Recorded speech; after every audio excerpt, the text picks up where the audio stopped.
Welcome to the public safety meeting, Thursday, February 14th, 2013. Can we have roll call, please? Alderperson Haggett. Here. Alderperson Bansal. Here.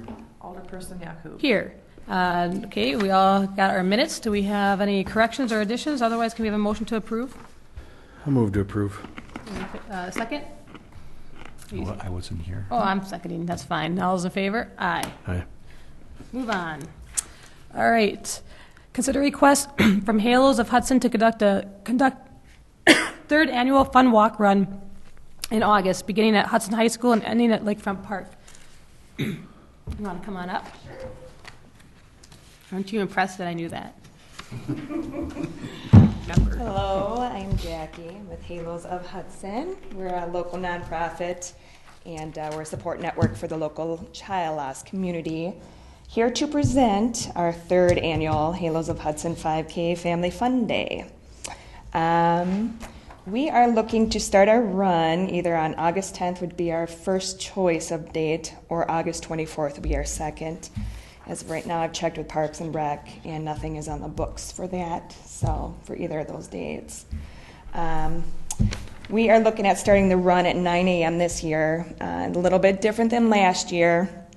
It is a pretty big family following, so to get the newborns and all that here, it seemed like that was a request from the community here to start a little bit later.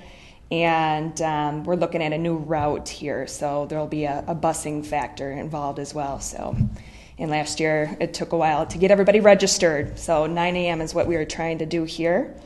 Let's see here, we are going to start down at Lakefront Park as far as the registration. The Safeway bus is going to bring us up to Hudson High School. Maintenance has approved that up there. And yep, we're looking at starting at 9, and usually our event runs until about 4. And we do the 5K walk run. Spoke with Marty a little bit via email there about safety concerns as far as the 3 crossings that we have, and looked into the map there. It's a similar route to the Monica Jensen run. I do that one as well as far as running that. We're looking at the 3 crossings there of hiring part-time officers, or someone here that Marty would know. He'll tell me that part. As far as the safety goes, everything is going to be pretty much the same as the last 2 years as well, and we've had 0 incident. And yeah, we have our event insurance always in place after we get our dates. And I know you're kind of not a rookie at this, but the water stations, they're going to be at they're not going to be at busy intersections. No. They're going to be on. Yep. And actually what we thought was probably going right by St. Croix, and then we are going to be using Lakefront Park there as well, so down at the end of the dike, and our other 2 water stations that we had last year in the park there. So there'll be one along the route on the street there, down by St. Croix Street, 9th and St. Croix there, right at that corner. It seemed like it worked well for Monica's run there. So, are we using barricades or anything like that? Do we need them? They haven't used barricades in the past. Right. I think one thing they have used is cones, just to make sure that the runners stay on the, against traffic. And you know with the policy we have with cones and all that, with dropping them off or picking them up, or I do not know the policy. if you can pick them up for free, Okay. if you give them advance notice, or if they have to drop them off, I don't remember what the fee is now to drop them off, pick them up from Public Works. There's a small fee. Okay. Just talk to Deb at Public yeah. Works. Okay. Give them a call and work that out. Sure. So, I just don't want you to have some cost that you weren't aware of. Sure. All right. Anybody else have questions, or do I do not have questions. we have a motion? Motion to approve. I'll second. All those in favor? Aye. All right. Great. Happy you. Valentine's Day. You too. Thank you. Issue 4, consider request to conduct the Celebrate Difference 5K run walk on April 6, 2013 at 10 a.m., beginning and ending at Willow River Elementary School. Lori. Hi. Hi. I'm Lori Green. Tracy Johnson has done most of the legwork on this event, but I know that she has done everything up to now. We are looking at having a run walk on April 6th. Our theme is Celebrate Difference. It coincides with awareness. April is Autism Awareness Month, And we are looking to raise money for our music therapy program that we have for our students. The route would be the same as the route that they take for our, what is it called? Like a kind of a healthy run walk that they do in May. It starts at Willow is where we would start. We go to St. Croix, we cross 3rd, cross 2nd, 1st, take the path to the river, to the dike and back. There'd be a water station at the band shell and at the finish. Yep. Yeah, it's Marty? basically the same walk that the Willow River It is. parent group does, I think. The only concern is that we have to have an officer at 2nd Street, obviously, because of the... And we are aware of that. Correct. So, just if it's approved, just to contact us, a couple weeks ahead of time, just so that we can get an officer for that. Okay. Well, I think this is great. Thank you. My sister-in-law is a music therapist, and I have a child with disabilities, so that's great. That's awesome. Do we have any motions, or Move to approve. I'll second. all those in favor? Aye. Aye. Thank you. Thanks so Thank you. much. Good luck.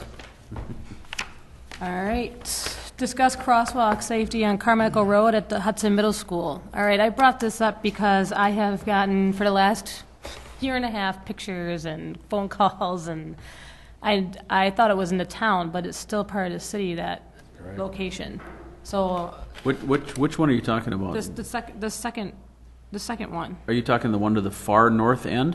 Or are you talking Yes. about the one One without between the the government center and the middle school? Yes. Not the far north end. Not the far north end. That's Yeah, in the that one. town. No, that one's in ours.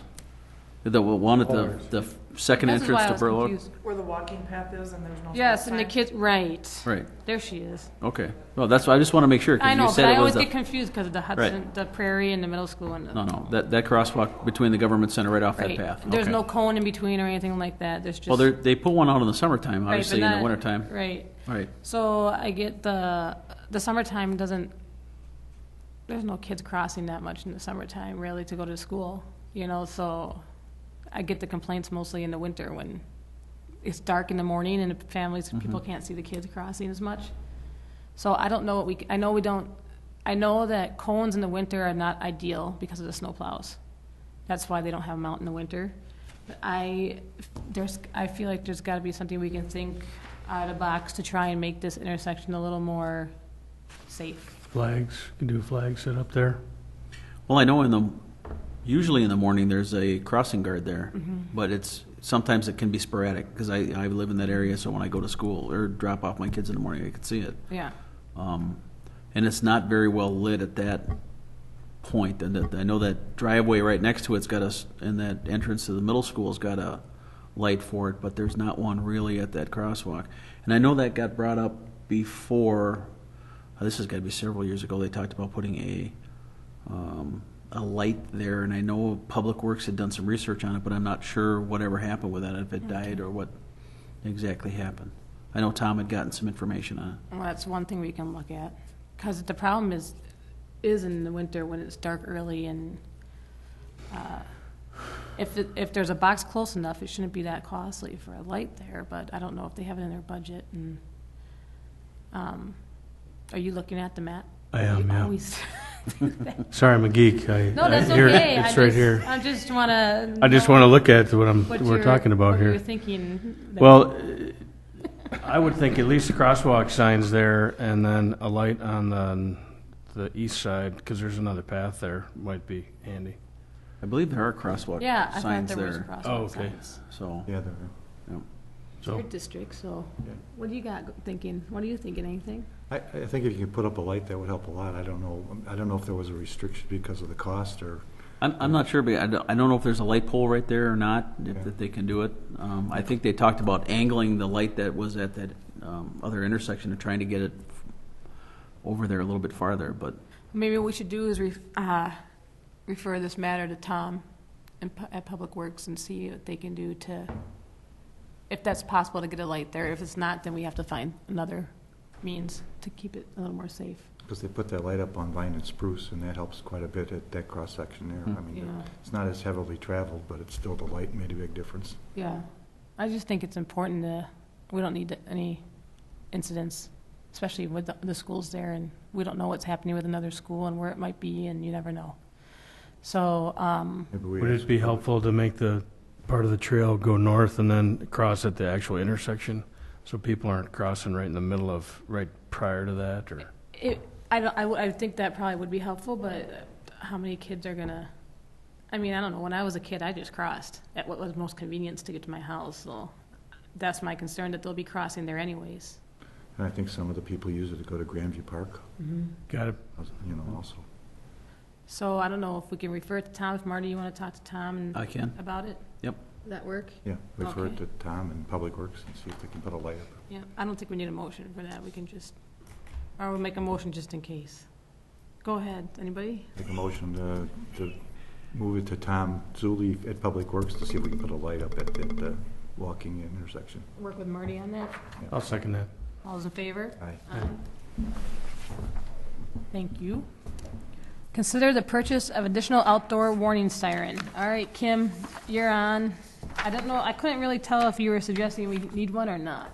I'm torn, and I've been working with American Signal to try and figure out where the next best place would be, but it sounds like the next best place for the siren is going to be in one of the towns.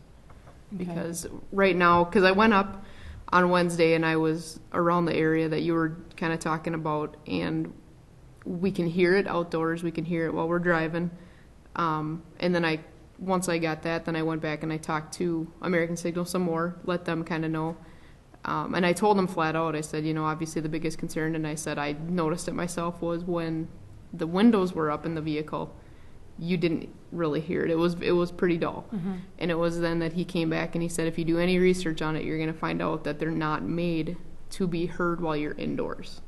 The main point of them is that when you're outside, that you get inside. And that's the Right. whole point of them.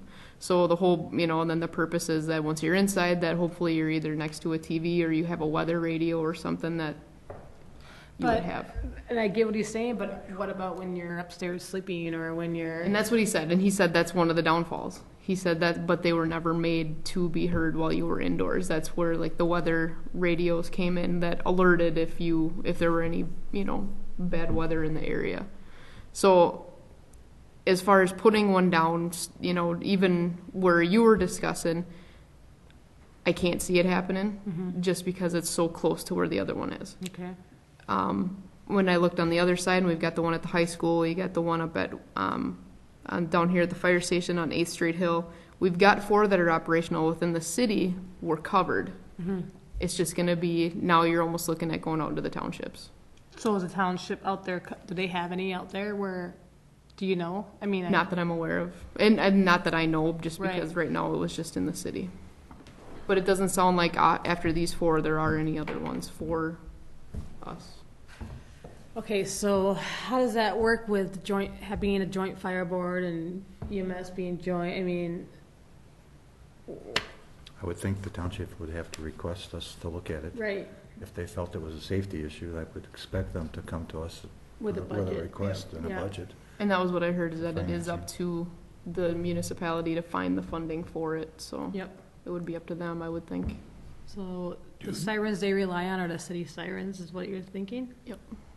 So outside of Hudson, in the rural areas, there is no siren. No, the further you get, the more you're going to run into like the weather radios and that type of alert system.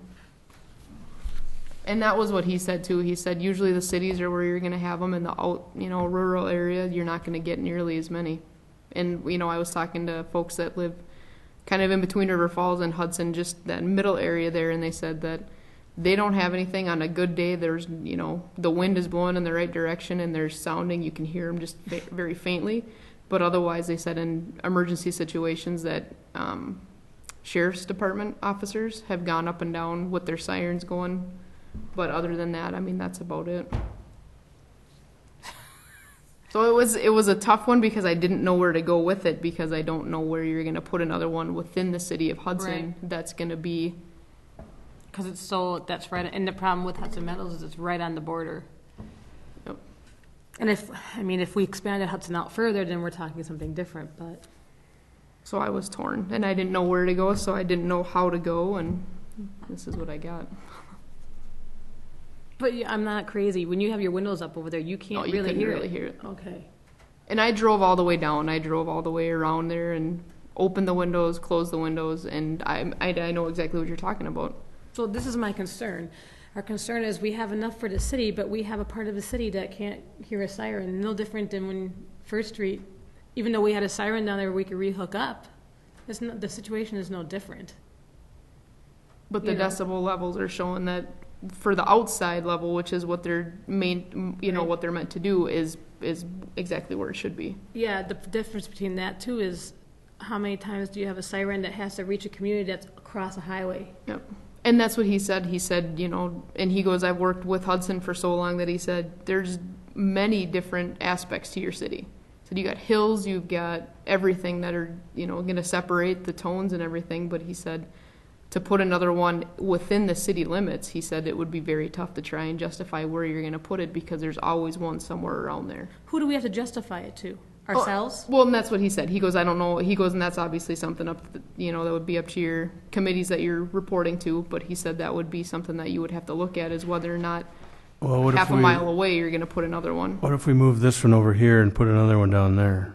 Then you'd have 4. I don't know if everyone can see that or not. You'd have, by spreading the 2 out on the south side of the interstate, that would cover your neighborhood plus the closer to the. We'd run into probably the trade. more hill area. There is a hill in the middle between the two. Yep. I don't know how much it costs to move sirens around. It might be cheaper to add a siren than it would be to move to move one and add one.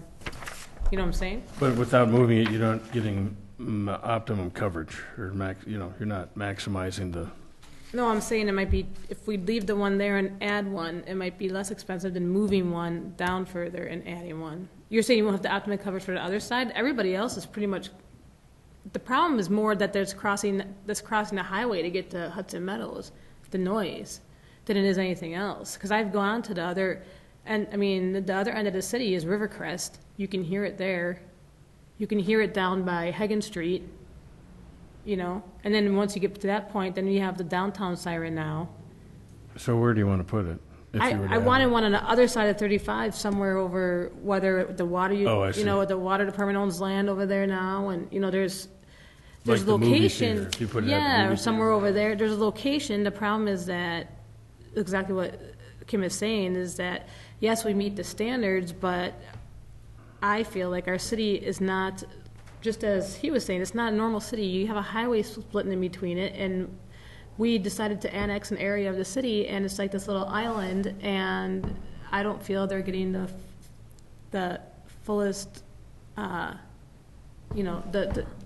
most safety that they should have when it comes to these situations. I mean, if I'm in my bed sleeping, I can hear the siren that's where I live, but you can't hear it in Hudson Meadows. And that's my concern, and I've had concerns, people, express concerns over there. So the question is, where do we want to take it? I know we could work out I know between budgets we can come up with the money.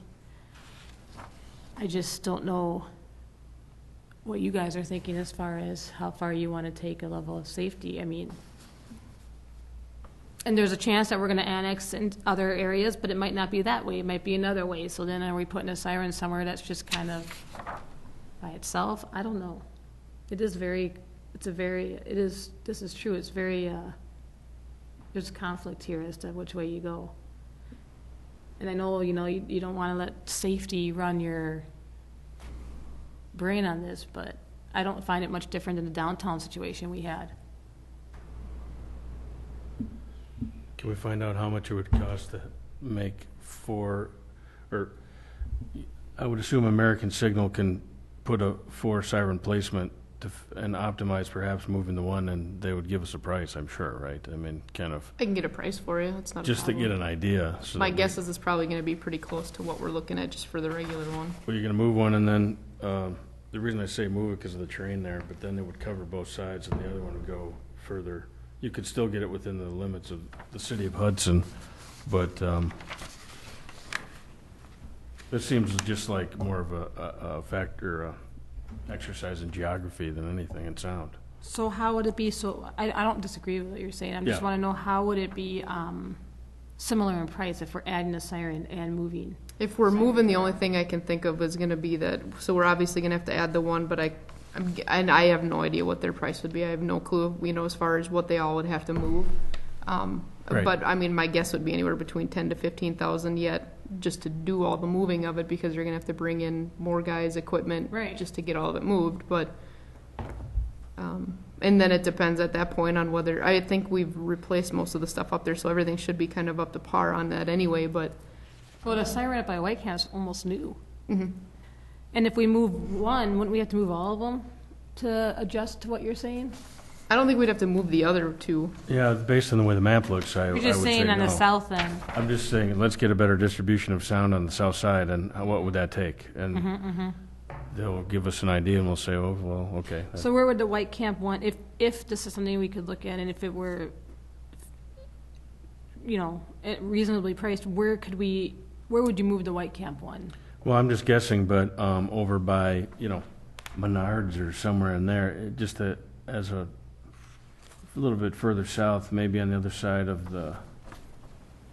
Over like by the Beaneman Farm area? Yeah, right. We got a lot of room by the dog track. Well, That's true. I would maybe think more like Anderson Park. The dog track is so far, You wanted to cover that I south. was gonna say, but if you wanna cover the south side, you're almost gonna have to go that far. Right. 'cause- isn't Anderson Park in between, down by Hagen Street? Isn't that Anderson Park? Yeah. And South side. there's a geographic natural barrier there, there's a ridge there, so it would cover this side, and then the other one would be up closer to the interchange, the 35-94 interchange, somewhere in there, and then I think you'd get your optimal coverage. So you think Anderson Park is too far down? No, I don't. Like I said, they will likely, based on this nice map here, be able to figure out kind of, And he said that, if we give him the general idea of where you're looking to go, he said he can give us the sound. So I guess I mentioned Anderson Park, because do they have to be in places on land that we own? It can't just be like on some random, Yeah, no, I think it's Yeah. gotta be. Which we have a means- pump house in the old business park on Livingstone. That might not be a bad location. I don't know, just somewhere over or there. what? It's a building. Oh, pump station? Yeah. We do? Yeah, it has to be somewhere where we I'm on own. public utilities too, so Yeah, I know, these that's why things. I trust you, I just. I guess the only comment I'd make is, and I don't know enough about this, but do we really have a safety problem, or are we reacting to something that doesn't exist? I'm not sure that there's a real safety problem here. Well, if I lived in Hudson Meadows and I can't hear a siren, I'd be concerned. That's my concern. You is can't hear that it outside? Not if you're in your car. If you're in your house, you can't hear the siren. And I understand they're not made to be in your homes, but most people, you are in your home. I mean, you're not standing outside in the storm waiting to hear a siren. You're kind of in your house, and and if you're upstairs or Are the Hudson Meadow people complaining they can't hear it in their Yes. houses? yes, that's And- what started this whole thing. And oddly enough, the way the storms skip over the river, they're usually, they start to kind of get hammered right there. So you see signs get flattened and stuff along 94 kind of on the east side of Hudson there. So I don't know. They've been complaining for like a while. When Lee was on, we worked on this, and we didn't do anything in Hudson Meadows because of the same thing, the decibel reading, and then we ended up working on the downtown siren. But since then, there's still been more complaints come in, so I just kind of re-brought it up to see what we could do. If, I mean, it's great that we can hear it outside, but I think I'll staying just make outside during 40-mile-per-hour winds, I'll just make a motion to have American Signal try to optimize 2 towers on the south side for sound and see what the number comes back as. Yeah, that's not going to hurt to find out. I'll second that just so we can see what we're looking at. Okay. And maybe if there's some overage into the two townships, maybe they'd be willing to not go half or a third of the cost, but part of the cost, because it'll benefit their That would be nice. citizens too. Might want to approach them on Right, that. 'cause it could- I'll look into that. I'll look into that when we figure out the cost, when we find out the cost. So Kim, we gotta have a motion in a second, I'm sorry. Is there all of those in favor? Yeah. Aye. All right, Kim, when you find out a cost, would you let me know? And then I can call Jeff and see, or talk to Alan and see if he wants to talk to Jeff, or however, if that's something that you'd be willing to look into. Yep. All right, thanks. All right, 7 EMS, Fire Department, Police Department updates. We'll start with Dave today. Well, we just had a state meeting last night at the fire hall. The state personnel are up here from the state, and we're looking good again. Fire prevention is going on. We have a full-time coordinator now covering this area. There was kind of since John Anderson retired, it's kind of been iffy, but now they have appointed a full-time person. And he lives in Chippewa Falls, so he was here last night. So we're up and running with the state on that part of it. So we had a meeting here. It was very productive, so I think we're moving ahead on that the sequence with the state and getting things back to normal as they were prior to John Anderson was here. So How's the space issue since the closets got reorganized? everything looking good over there now. Still clean? Still clean. Everything being put back in its spot? Putting back in the spot. That's good. She's getting good over there. Next thing will be now, they're going to come in for the sprinkler system for the fire hall. That should start. The bids are out, and as that comes back, I would think spring. Okay. Good. Marty? The School of Staff and Command that we're hosting started on February 4th. That's going on right now. We're currently finishing up their second week. We currently have 19 students. We lost 2 prior to the class starting, but it's going very well. Last Friday, our 2 new squads came in from Hold Fort, so we have those in. We're working on scheduling them to get over to EAT and have the sirens and other equipment put into them, get our graphics put on them. This past weekend, our police explorers went to the first annual Wisconsin Law Enforcement Explorers competition down at the Wisconsin Dells. Went very well. The kids had a really good time. They didn't place or get any awards, but they learned quite a bit. So they're kind of fired up. They're kind of looking forward to see if that will happen again. And I believe that's about it. I can't think of too much more right now. Kim? Kept me busy with this, so no, not All too right. much. Sorry. No, that's good though. Siren Master. There was something I need, oh wait, I'm sorry. Informational items, anyone? Nothing. 9, others for items for future agenda, anybody? Yeah, I've got one. Some of the residents on Grandview Drive are asking for a weight limit restriction from Vine Street to Ash because the semis delivering to the high school are using Grandview to deliver to the high school. And they would prefer that they enter through the high school entrance rather than using Grandview Drive. Okay. Are they doing that early in the morning? Early in the morning, yeah. Okay, because Early in the morning. I'm told there's 1 to 2 semis almost every day that go down Grandview Drive to deliver. I don't know that personally, but that's what I'm being told. Right, because their gates, once school starts, they lock the gates in the back, so they can't get any deliveries. They have to go through the front, so Yeah, this is earlier in the morning. early in the morning. Okay. All right. Okay, so that's on there. Anything else? I know Randy Morissette asked me to put something on, but I don't remember what it is, so when I find out, I'll let you know. He's going to kill me. All right, do we have a motion to adjourn? Move to adjourn. Second. All those in favor? Aye. Aye.